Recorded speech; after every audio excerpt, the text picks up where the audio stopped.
प्रधानमंत्री नरेंद्र मोदी इस वक्त वारंगल में जनसभा को संबोधित कर रहे हैं। तमिलसाई सौंदरराजन जी, केंद्रीय मंत्रिमंडल के मेरे सहयोगी नितिन गडकरी जी, जी किशन रेड्डी जी, भाई संजय जी, अन्य महानुभाव और तेलंगाना के मेरे भाइयों और बहनों, हाल ही में तेलंगाना ने अपनी स्थापना के 9 वर्ष पूरे किए हैं। तेलंगाना राज्य भले ही नया हो, लेकिन भारत के इतिहास में तेलंगाना का कंट्रीब्यूशन, यहां के लोगों का योगदान हमेशा बहुत बड़ा रहा है।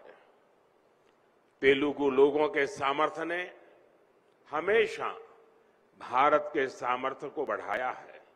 इसलिए आज जब भारत दुनिया की 5वीं सबसे बड़ी इकोनॉमिक पावर बना है, तो उसमें भी तेलंगाना के लोगों की बड़ी भूमिका है। और ऐसे में आज जब पूरी दुनिया भारत में इन्वेस्टमेंट के लिए आगे आ रही है, विकसित भारत को लेकर इतना उत्साह है, तब तेलंगाना के सामने अवसर ही अवसर है। साथियों, आज का नया भारत युवा भारत है, बहुत सारी एनर्जी से भरा हुआ भारत है। 21वीं सदी के इस तीसरे दशक में हमारे पास एक गोल्डन पीरियड आया है। हमें इस गोल्डन पीरियड के हर सेकंड का पूरा इस्तेमाल करना है। देश का कोई भी कोना तेज विकास की किसी भी संभावना में पीछे नहीं रहना चाहिए। इन्हीं संभावनाओं को बल देने के लिए बीते 9 वर्षों में भारत सरकार ने तेलंगाना के विकास पर, यहां की कनेक्टिविटी पर विशेष ध्यान दिया है। इसी कड़ी में आज तेलंगाना की कनेक्टिविटी और मैन्युफैक्चरिंग से जुड़े 6,000 करोड़ रुपए के प्रोजेक्ट्स का शिलान्यास किया गया है। इन सभी प्रोजेक्ट्स के लिए मैं तेलंगाना की जनता को बहुत बहुत बधाई देता हूं। साथियों, नए लक्ष्य हो तो नए रास्ते भी बनाने पड़ते हैं। भारत का तेज विकास पुराने इंफ्रास्ट्रक्चर के बल पर संभव नहीं था। आने जाने में अगर ज्यादा टाइम वेस्ट होगा, लॉजिस्टिक्स अगर महंगा होगा, तो बिजनेस को भी नुकसान होता है और लोगों को भी परेशानी होती है। इसलिए ही हमारी सरकार पहले से कहीं अधिक स्पीड और स्केल पर काम कर रही है। आज हर प्रकार के इंफ्रास्ट्रक्चर के लिए पहले से कई गुना तेजी से काम हो रहा है। आज पूरे देश में highway, expressway, economic corridor, industrial corridor एक जाल बिछा रहा है। 2 लेन के हाईवे 4 लेन में और 4 लेन के हाईवे 6 लेन में बदले जा रहे हैं। 9 साल पहले जहां तेलंगाना का नेशनल हाईवे नेटवर्क 2,500 किलोमीटर का था, आज ये बढ़कर 5,000 किलोमीटर हो चुका है। आज तेलंगाना में 2500 किलोमीटर की नेशनल हाईवे परियोजनाएं निर्माण के अलग अलग फेजेज में है। भारतमाला परियोजना के तहत जो दर्जनों कॉरिडोर देश में बन रहे हैं, उनमें से अनेक तेलंगाना से होकर के गुजरते हैं। Hyderabad Indore economic corridor, Surat Chennai economic corridor, Hyderabad Panaji economic corridor, Hyderabad Visakhapatnam inter corridor, ऐसे कितने ही उदाहरण हमारे सामने हैं। एक प्रकार से तेलंगाना आस पड़ोस के इकोनॉमिक सेंटर्स को जोड़ रहा है, आर्थिक गतिविधियों का हब बन रहा है। साथियों, आज नागपुर विजयवाड़ा कॉरिडोर के मंचेरियल से वारंगल सेक्शन का भी शिलान्यास हुआ है। ये तेलंगाना को महाराष्ट्र और आंध्र प्रदेश से आधुनिक कनेक्टिविटी देता है। इससे मंटेरियल और वारंगल के बीच की दूरी बहुत कम हो जाएगी और ट्रैफिक जाम की समस्या भी कमी आएगी। ये विशेष रूप से उन एरिया से गुजरता है जहां विकास का अभाव था, जहां हमारे ट्राइबल कम्युनिटी के बहन भाई बड़ी संख्या में रहते हैं।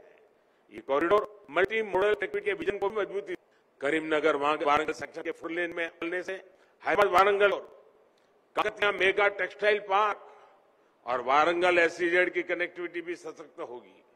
साथियों, भारत सरकार आज तेलंगाना में जो कनेक्टिविटी बढ़ा रही है, उसका लाभ तेलंगाना की इंडस्ट्री को हो रहा है, यहाँ के टूरिज्म को हो रहा है। तेलंगाना में जो अनेक हेरिटेज सेंटर्स है, आस्था के स्थान है, वहां आना जाना अब और अधिक सुविधाजनक हो रहा है। यहाँ जो एग्रीकल्चर से जुड़े उद्योग हैं, करीमनगर की ग्रेनाइट इंडस्ट्री है, उसे भी भारत सरकार के इन प्रयासों से मदद मिल रही है। यानी किसान हो या फिर श्रमिक, स्टूडेंट हो या प्रोफेशनल, सभी को इसका लाभ हो रहा है।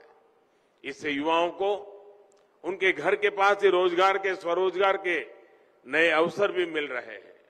साथियों, युवाओं के लिए रोजगार का एक और बड़ा माध्यम देश में मैन्युफैक्चरिंग सेक्टर बन रहा है। मेक इन इंडिया अभियान बन रहा है। हमने देश में मैन्युफैक्चरिंग को प्रोत्साहित करने के लिए पीएलआई योजना शुरू की है। यानी जो ज्यादा मैन्युफैक्चरिंग कर रहा है, उसे भारत सरकार से विशेष मदद मिल रही है। इसके तहत 50 से ज्यादा बड़े प्रोजेक्ट्स यहां तेलंगाना में लगे हैं। आप जानते हैं कि भारत ने इस वर्ष डिफेंस एक्सपोर्ट में नया रिकॉर्ड बनाया है। भारत का डिफेंस एक्सपोर्ट 9 वर्ष पहले 1000 करोड़ से भी कम था। आज ये 16,000 करोड़ रुपए पार कर चुका है। इसका लाभ हैदराबाद स्थित भारत डायनेमिक्स लिमिटेड को भी हो रहा है। साथियों, आज भारतीय रेल भी मैन्युफैक्चरिंग के मामले में नए रिकॉर्ड, नया पड़ाव तय कर रही है। इन दिनों made in India Vande Bharat ट्रेनों की बहुत चर्चा है। बीते वर्षों में भारतीय रेल ने हजारों आधुनिक कोच और लोकोमोटिव बनाए हैं। भारतीय रेलवे के इस कायाकल्प में अब काजीपेट भी मेक इन इंडिया की नई ऊर्जा के साथ जुड़ने जा रहा है। अब यहां हर महीने दर्जनों वैगन बनेंगे। इससे इस क्षेत्र में रोजगार के नए अवसर बनेंगे। यहां के हर परिवार को किसी न किसी रूप में लाभ होगा। यही तो सबका साथ सबका विकास है। विकास के इस मंत्र पर तेलंगाना को हमें आगे बढ़ाना है। एक बार फिर आप सभी को इस अनेक प्रगतिशील कार्यक्रमों के लिए, आयोजनों के लिए, विकास की नई धारा के लिए मैं बहुत बहुत बधाई देता हूं, बहुत बहुत शुभकामनाएं देता हूं। धन्यवाद।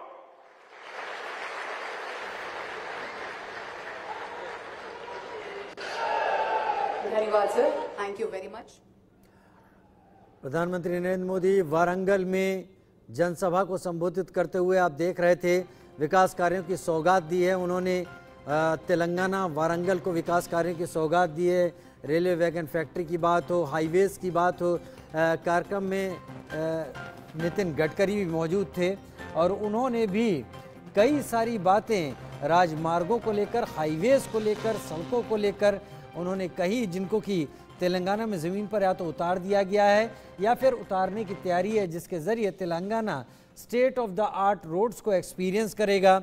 जॉन एफ कैनेडी के उदाहरण को उन्होंने सामने भी रखा। इस दौरान नितिन गडकरी ने उन्होंने कहा था जॉन एफ कैनेडी ने कि अमेरिका इसलिए रिच नहीं है कि अमेरिका की सड़कें अच्छी हैं, यही एक वजह है जिसके चलते अमेरिका रिच है, अमेरिका अमीर है। अमेरिका रिच है इसलिए उसकी सड़कें अच्छी नहीं हैं, सड़कें अच्छी हैं इसलिए अमेरिका अमीर है, और यही भारत में करने की कोशिश है।